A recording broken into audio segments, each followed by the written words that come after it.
അസ്സലാമു അലൈക്കും വറഹ്മത്തുള്ളാഹി വബറകാതുഹു. ബിസ്മില്ലാഹിർ റഹ്മാനിർ റഹീം. അൽഹംദുലില്ലാഹി റബ്ബിൽ ആലമീൻ. അല്ലാഹുമ്മ സ്വല്ലി അലാ മുഹമ്മദിൻ വഅലാ ആലി മുഹമ്മദ്. അമ്മാ ബഅദു ഫത്തഖുല്ലാഹ ഇബാദല്ലാഹ്. ബഹുമാന്യരായ സഹോദരങ്ങളെ, പ്രിയപ്പെട്ടവരെ, സലഫികൾക്കിടയിൽ അടുത്ത കാലത്ത് പ്രത്യേകം ചർച്ചയായിട്ടുള്ള ഹിലാലുമായി ബന്ധപ്പെട്ട് നടന്ന ചില ചർച്ചകൾ, പ്രത്യേകിച്ച് വിസ്ഡം വിഭാഗത്തിന് വളരെ താൽപര്യപൂർവ്വം ബഹുജനങ്ങൾക്കിടയിൽ അവർ അടിച്ചേൽപ്പിക്കാൻ ശ്രമിച്ച ചില ആശയങ്ങൾ, അതുമായി ബന്ധപ്പെട്ടുണ്ടായ ചർച്ചകൾ.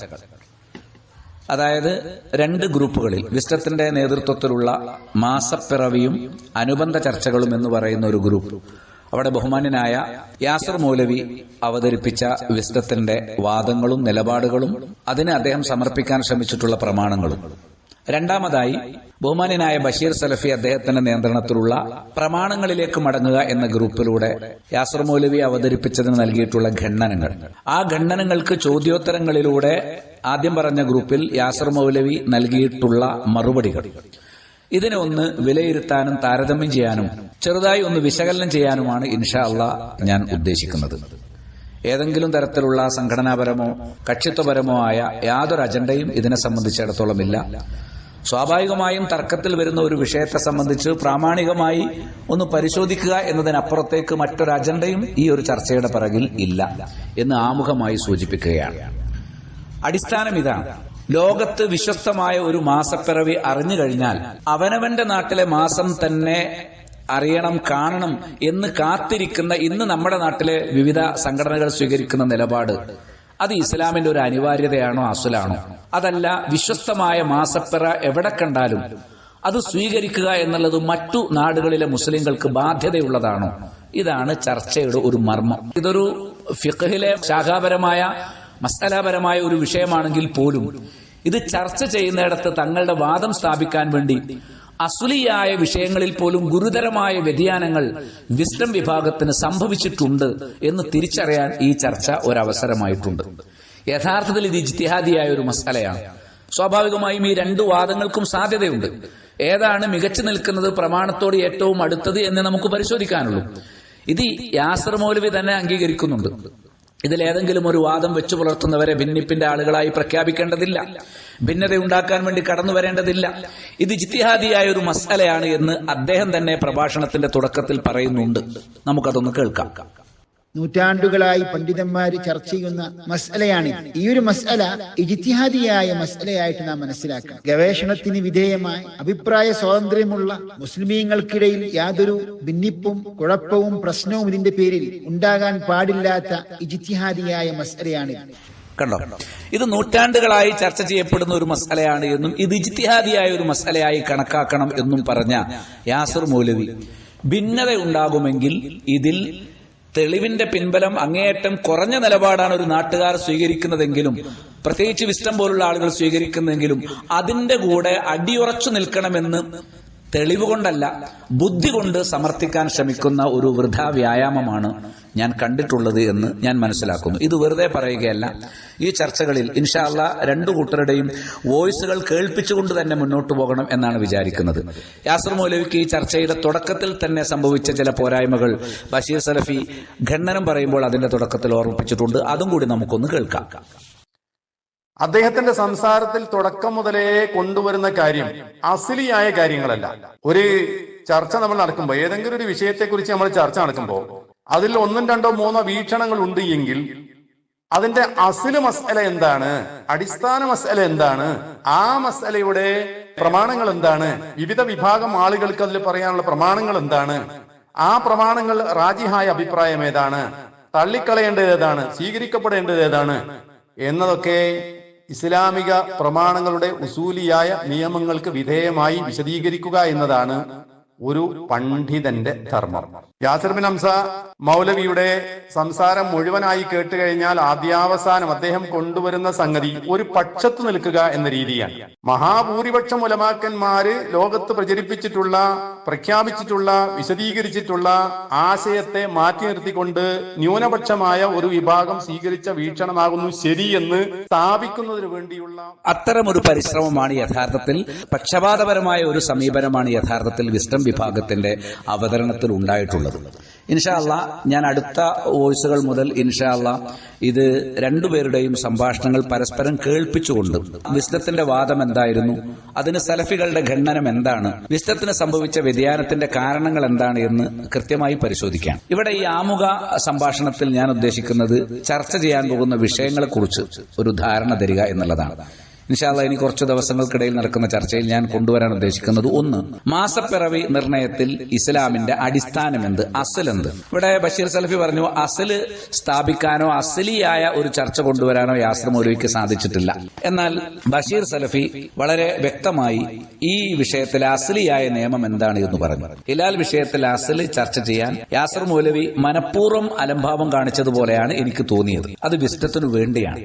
യഥാർത്ഥത്തിൽ അദ്ദേഹം നിഷ്പക്ഷമായിട്ടാണ് ഈ ചർച്ചയിലേക്ക് വന്നതെങ്കിൽ രണ്ടു വശവും ക്ലിയർ ആയി പറയേണ്ടതാണ്. മറിച്ച് ഈ ഹിലാൽ ചർച്ചയിലെ തികച്ചും ഫർഈയായ ഒരു വശം തുടക്കം മുതൽ ഒടുക്കം വരെ അത് അസലിയായ ഒരു സംഗതിയാണ് എന്നതുപോലെ കബളിപ്പിച്ചുകൊണ്ട് യാസർ മൗലവി കൈകാര്യം ചെയ്തു പോയിട്ടുണ്ട്. അത് അത്ര ഗൗരവത്തിൽ അദ്ദേഹം എടുത്തിട്ടുണ്ടോ എന്നറിയില്ല. ഒരുപക്ഷെ അദ്ദേഹം ഇത്രേ ചിന്തിച്ചിട്ടുണ്ടാവുള്ളൂ, ഒരു ഫിത്തന ഇല്ലാതിരിക്കാൻ ഞാൻ ശ്രമിക്കേണ്ടതുണ്ട് എന്നുള്ള നിലക്ക് അടിസ്ഥാനപരമായ ചില സത്യങ്ങൾ അദ്ദേഹം മറച്ചുവെച്ചു പോകുന്നുണ്ട്, അല്ലെങ്കിൽ മനഃപൂർവ്വം തന്നെ അത് ചെയ്യുന്നുണ്ട് എന്ന് ബോധ്യം വന്നു. യഥാർത്ഥത്തിൽ അറിവുള്ളവർക്ക് ത്വാലിബുൽ ഇൽമുകൾക്ക് യോജിച്ച ഒരു സംഗതിയല്ല ഏതെങ്കിലും പ്രസ്ഥാനങ്ങൾക്ക് വേണ്ടിയോ സംഘടനകൾക്ക് വേണ്ടിയോ വ്യക്തമായ സത്യങ്ങൾ മൂടിവെക്കുക എന്നത് ഉണ്ടാകാൻ പാടില്ലാത്തതായിരുന്നു.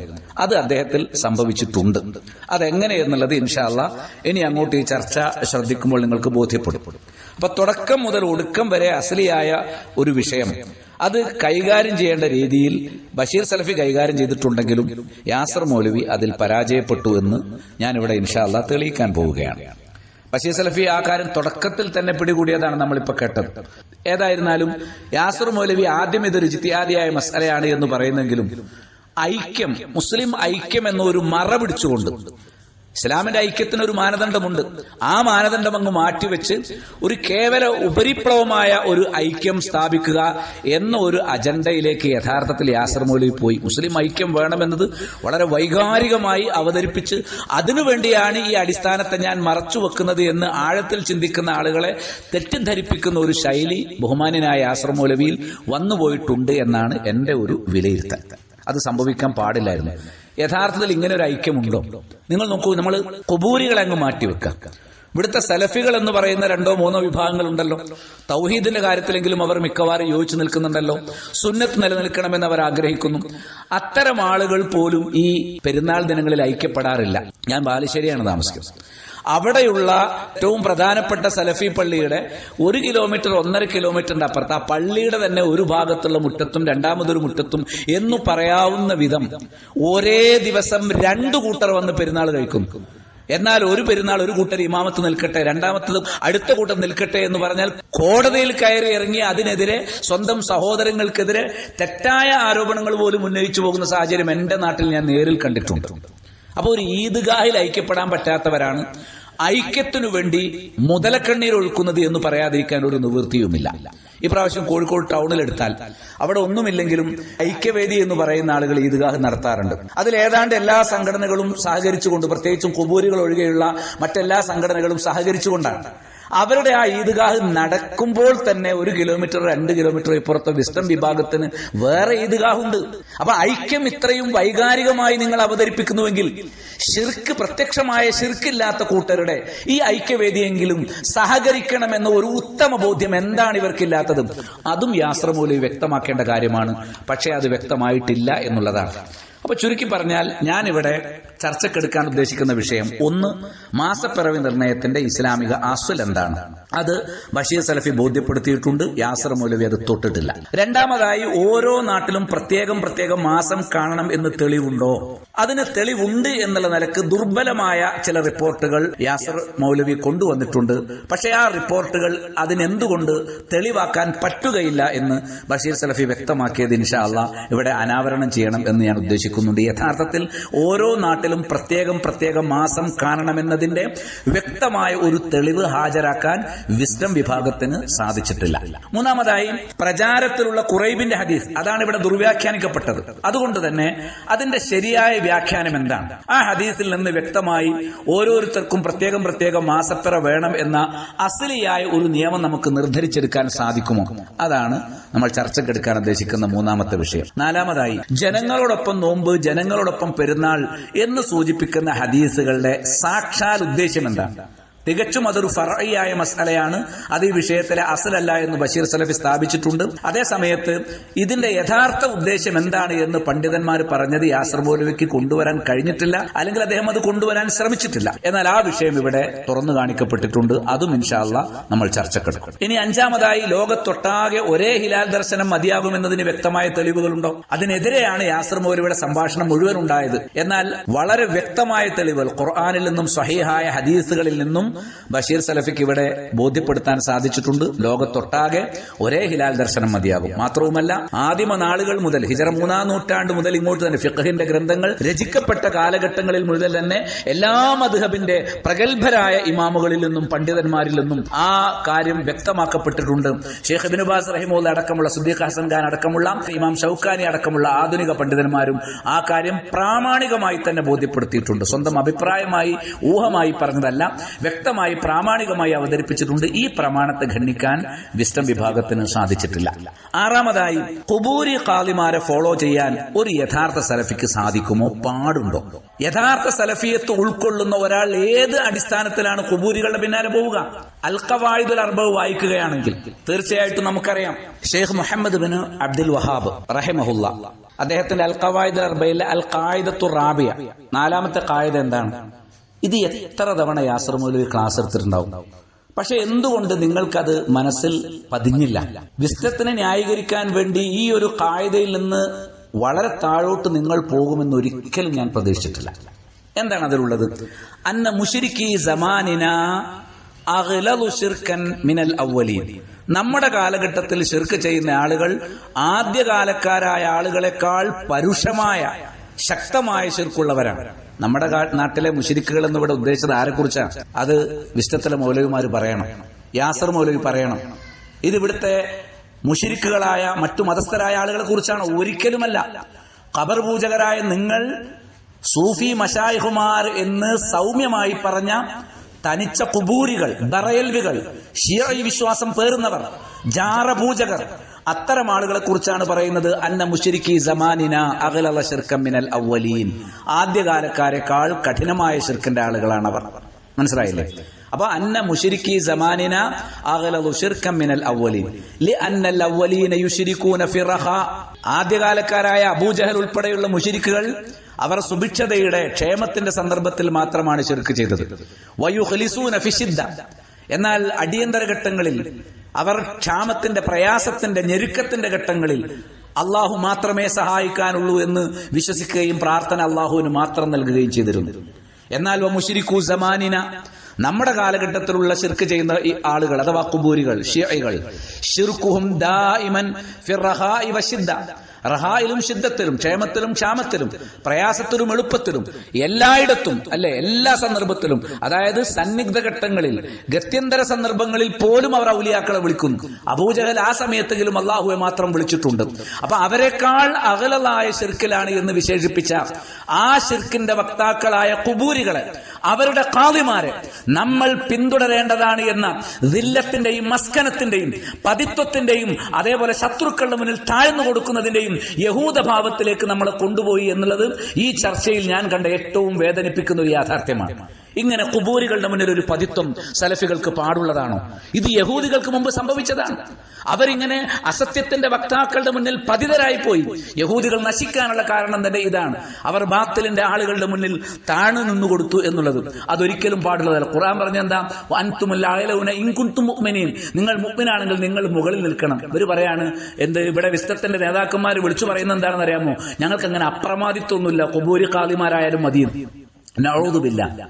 ഖുബൂരി ഖാദിമാരുടെ കീഴ് നിൽക്കാൻ തക്കവണ്ണം അപ്രമാദിത്വം ഇല്ലാതായി പോയത് എന്തുകൊണ്ട്? അവിടെ നിങ്ങൾക്ക് സലഫിയത്താണ് ചോർന്നൊലിച്ചു പോകുന്നത് എന്ന് തിരിച്ചറിയാൻ ഈ ഒരു ചർച്ചയെങ്കിലും കാരണമാകട്ടെ എന്ന് ഞാൻ ആഗ്രഹിക്കുകയാണ്. ഈ 4ാമത്തെ ഖായിദയെ വിശദീകരിച്ചുകൊണ്ട് ഷെയ്ഖ് ഫൗസാൻ ഹഫിളഹുല്ലാഹ് കൃത്യമായി പറഞ്ഞു, അമ്മാ മുശ്രിക്കു ഹാദ സമാൻ, ഈ കാലഘട്ടത്തിലെ മുശ്രിക്കുകൾ എന്നതുകൊണ്ട് അതിനെ അർത്ഥമാക്കുന്നത് അൽ മുത്തഅഖിരീന അല്ലദീന ഹദസ ഫീഹിം അശ്ശിർകു മിൻ ഹാദിഹിൽ ഉമ്മത്തിൽ മുഹമ്മദിയ, മുഹമ്മദ് നബിയുടെ ഈ ഉമ്മത്തിൽ സംഭവിച്ച ശിർക്കിനെ സംബന്ധിച്ചു പിൽക്കാലക്കാരായ ഇന്നത്തെ ഈ ഖുബൂരികളുടെ ശിർക്കിനെ സംബന്ധിച്ചാണ് എന്ന് അദ്ദേഹം കൃത്യമായി പറഞ്ഞു. ഫഇന്ന ശിർകഹും ദാഇമൻ ഫി റഹാഇ വശിദ്ദ, സുഭിക്ഷതയിലും പ്രയാസഘട്ടങ്ങളിലും എല്ലായ്പ്പോഴും അവർ ശിർക്കിൽ തന്നെയാണ്. ലാ യുഖ്ലിസൂന ലില്ല, ഒരു ഘട്ടത്തിലും അവർ തൗഹീദ് വെച്ച് പുലർത്തുന്നില്ല. വലാ ഫി ഹാലത്തി ശിദ്ദ, സന്നിഗ്ധ ഘട്ടത്തിൽ ഗത്യന്തര ഘട്ടത്തിൽ പോലും അവർ തൗഹീദ് വെച്ച് പുലർത്തുന്നില്ല. ബൽ മറിച്ച് കുല്ലമസ്തദ്ദ ബിഹിമുൽ അംറു, എത്രമാത്രം സാഹചര്യം കഠിനമായി വന്നാലും ഇസ്തദ്ദ ശിർക്കുഹും, അവരുടെ ശിർക്കും കഠിനമാവുന്നു, രൂക്ഷമാകുന്നു. അബൂജഹലിനെ പോലുള്ള ആളുകൾ ശിർക്ക് കൈയൊഴിഞ്ഞ് തൗഹീദിലേക്ക് വരുന്ന ചില ഘട്ടങ്ങളുണ്ട്. കപ്പൽ മുങ്ങാൻ നേരത്ത് അവർ ദഅഉല്ലാഹ മുഖ്ലിസീന ലഹുദ്ദീൻ, കീഴ്വണക്കം അല്ലാഹുവിന് മാത്രം സമർപ്പിച്ച് അല്ലാഹുവിനെ മാത്രം വിളിച്ച് പ്രാർത്ഥിക്കുമ്പോൾ നമ്മുടെ നാട്ടിലുള്ള എല്ലാ ഗ്രൂപ്പിൽപ്പെട്ട സമസ്തക്കാരും അതേപോലെ തന്നെ ഈ ബറേൽവി വിശ്വാസം വെച്ച് പുലർത്തുന്നവരും ഖുബൂരികളും അവർ സന്നിഗ്ധ ഘട്ടങ്ങളിൽ കൂടുതൽ വലിയ ശിർക്കിലേക്ക് മുഴുകുന്ന കാഴ്ചകളാണ് കാണുന്നത് എന്നിങ്ങനെ വിശദീകരിച്ച് ഷിയാക്കളുടെ ആ തോന്നിവാസങ്ങളെ, ശിർക്കിനെ വനിദാഹും ലിൽ ഹസൻ വൽ ഹുസൈൻ വഅബ്ദുൽ ഖാദർ വരിഫായി വഗൈരി ദാലിക് യാ ഹസൻ യാ ഹുസൈൻ യാ അബ്ദുൽ ഖാദർ യാ റഫായി എന്നിങ്ങനെ അവരെയും മറ്റുള്ളവരെയും വിളിച്ചു പ്രാർത്ഥിക്കുന്ന ഈ ഇന്നത്തെ ഖുബൂരികളുടെ ഈ യാഥാർത്ഥ്യം എടുത്തു കാണിച്ചുകൊണ്ട് ഷെയ്ഖ് മുഹമ്മദ് ബിൻ അബ്ദുൽ വഹാബ് എന്തുകൊണ്ട് ഇങ്ങനെ ഒരു ഖായിദ രൂപീകരിച്ചു എന്ന് ഷെയ്ഖ് ഫൗസാൻ ഹഫിളഹുല്ലാഹ് വ്യക്തമാക്കിയിട്ടുണ്ട്. ഇൻഷാ അല്ലാഹ് ചർച്ച മുന്നോട്ട് പോകുമ്പോൾ കൂടുതൽ കാര്യങ്ങൾ ബഷീർ സലഫിയുടെ വിവരണത്തിലൂടെ തന്നെ നിങ്ങൾക്ക് ഇൻഷാ അല്ലാഹ് കേൾക്കാനായിട്ട് സാധിക്കും. അപ്പോൾ ഖുബൂരി ഖാദിമാരെ ഫോളോ ചെയ്യാൻ ഒരു യഥാർത്ഥ സലഫിക്ക് സാധിക്കുമോ എന്ന് ചർച്ചയാണ്. യാസിർ മൗലവിക്ക് ഈ രംഗത്ത് സംഭവിച്ച സലഫി മാർഗത്തിൽ നിന്ന് സംഘടനാ മനഹജിലേക്ക് മാറിയപ്പോൾ അദ്ദേഹത്തിന് സംഭവിച്ച വ്യതിയാനങ്ങളും ഗുരുതരമായ അടിസ്ഥാന വ്യതിചലനങ്ങളും വിലയിരുത്തുക എന്നതു തന്നെയാണ് ഈ ചർച്ചയിൽ ഞാൻ ലക്ഷ്യമിടുന്നത്. അഹ്ലുസുന്നയുടെ ഹിലാൽ വിഷയത്തിലെ പ്രാമാണികമായ നിലപാട് ബഷീർ സലഫി വിശദീകരിച്ചതും ഇൻഷാ അല്ലാഹ് നമുക്ക് അയവിറക്കാം. ഏതായിരുന്നാലും രണ്ടാളുടെയും വോയിസുകൾ ആവശ്യത്തിന് കേൾപ്പിച്ചുകൊണ്ട് തന്നെയാണ് ഞാൻ ഈ താരതമ്യം മുന്നോട്ട് കൊണ്ടുപോകാൻ ഉദ്ദേശിക്കുന്നത്. നിഷ്പക്ഷമായ പഠനവും വിലയിരുത്തലും എന്നതിലപ്പുറം മറ്റൊരു ലക്ഷ്യവുമില്ല എന്നൊരിക്കൽ കൂടി ഞാൻ ഓർമ്മപ്പെടുത്തുകയാണ്. യാസിർ മൗലവിയുടെ ക്ലാസുകൾ മാത്രം വളരെ പ്രാധാന്യത്തോടെ അദ്ദേഹത്തിന്റെ ക്ലാസുകൾ ശ്രദ്ധിക്കുന്ന വിസ്റ്റംകാരിൽ ചില കാര്യങ്ങൾ വൈകാതെ തന്നെ സംഭവിച്ചു പോയത് യാസിർ മൗലവി അറിയണം, വിസ്റ്റംകാരറിയണം. പ്രത്യേകിച്ച് അബൂബക്കർ സലഫി, ഫൈസൽ മൗലവി തുടങ്ങിയിട്ടുള്ള ഖുബൂരികളുടെ പിറകിലൊന്നും നിസ്കരിക്കാൻ പാടില്ല എന്ന് ഇവിടുത്തെ വിസ്റ്റംകാരെ പഠിപ്പിച്ചു കൊടുത്തിരുന്നു. നിങ്ങളെപ്പോലുള്ളവരെങ്കിലും മനസ്സിലാക്കേണ്ട ചില കാര്യമുണ്ട്. വിഷ്ടത്തിൽ സഹകരിക്കുന്ന ചില ആളുകൾ വിസ്തത്തിന് ചില ശാഠ്യങ്ങളുണ്ട്, എന്നാൽ ചില കാരണങ്ങളാൽ വിസ്തത്തോടൊപ്പമാണ്. അവർ ചില മാനസിക പ്രയാസങ്ങൾ ഇങ്ങനെ ഉള്ളിൽ അടക്കി പിടിച്ചുകൊണ്ട് വിസ്തത്തിന് കൂടെ അങ്ങനെ നിൽക്കുകയാണ്, ഗവൺമെന്റിനോടും മറ്റുമുള്ള വെറുപ്പിന്റെ അടിസ്ഥാനത്തിൽ. അത്തരം ചില ആളുകൾക്ക് ഒരു താൽക്കാലികമായ ആശ്വാസം യാസിർ മൗലവിയുടെ ഈ പ്രഭാഷണം കൊണ്ട് സംഭവിച്ചിട്ടുണ്ട്.